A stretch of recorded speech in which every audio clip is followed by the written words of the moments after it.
Okay, good day everyone. Hope everyone's doing well. Let's see what kind of shenanigans we can get into today.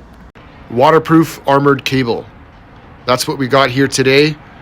And we have a sealed cabinet here with no natural openings, meaning we got to drill through this cabinet to get our cable into here.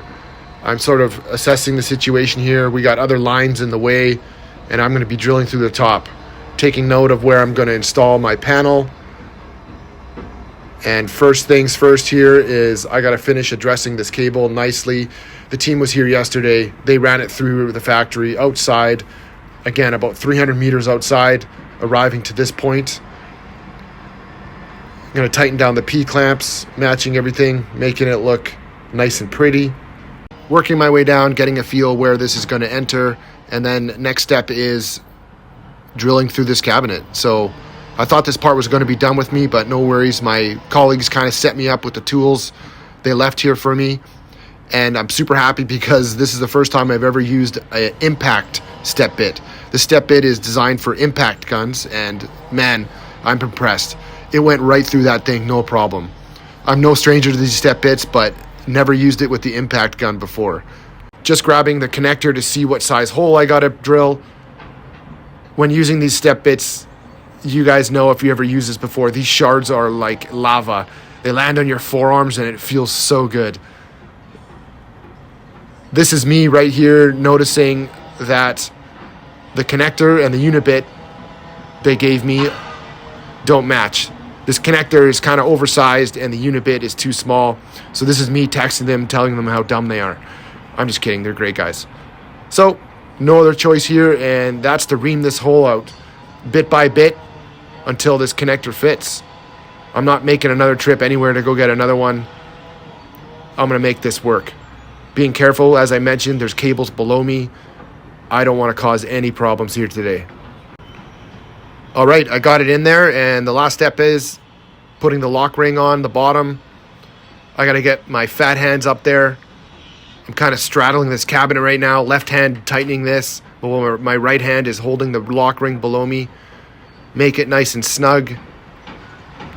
Just taking a look at my cable and assessing how much length I have, and I have tons. To make my life easier, I'm going to cut this shorter because I have to feed all that through that connector I just installed. So still being very generous, I'm just going to cut off some slack where I still know I have plenty of cable.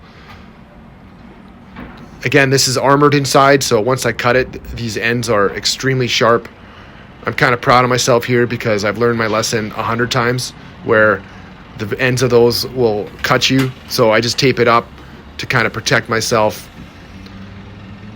So next step is I'm going to feed all my cable through this connector, pull all the slack through.